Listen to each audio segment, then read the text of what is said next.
মৌমিতা সুস্বাদু চ্যানেলে আপনাদের সবাইকে স্বাগত।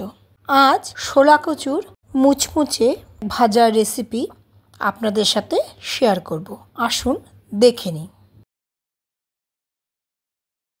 শোলা কচুর যে অংশটা খুব নরম সেই অংশ থেকে খুব পাতলা করে কচুর টুকরোগুলো কেটে নিয়েছি।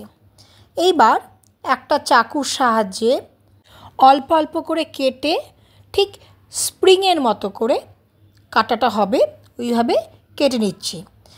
মনে করে দেখুন, ছোটোবেলায় আমরা কাগজগুলোকে ঠিক এইভাবে কেটে আমরা আলপনা বানাতাম, ঠিক ওইভাবে করে কেটে একটা স্প্রিংয়ের মতো শেপ দিয়ে নেব।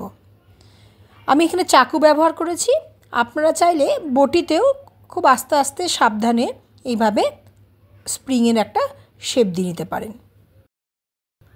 আমার সবগুলো কচু স্লাইডস কাটা হয়ে গেছে।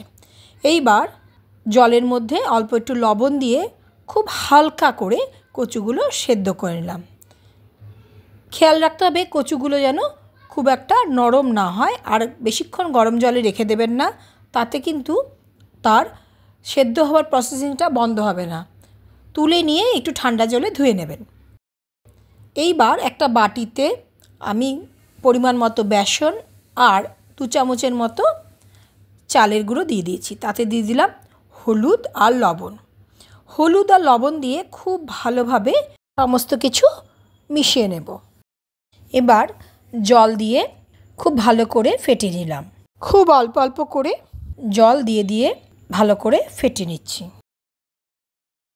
যাতে একটাও লাম্প না থাকে। ব্যাটারটা খুব ভালোভাবে যদি ফেটানো হয় আর তাতে বড়াটা খুব মুচমুচে হবে।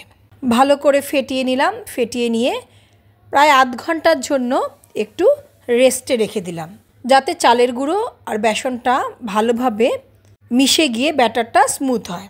আর খেয়াল রাখতে হবে ব্যাটারটা যেন খুব পাতলাও না হয়, খুব ঘনও না হয়। আধ ঘন্টা পরে ফিরে আসলাম। কচুর বড়াগুলো বেসনের মধ্যে এপিট ওপিট করে নিয়ে গরম তেলে ভাজতে দিয়ে দিলাম। খুব সাবধানে এপিট ওপিট করে ভাজতে হবে। আর এই অবস্থায় গ্যাসের ফ্লেমটা কিন্তু লো থেকে মিডিয়ামে রাখবো।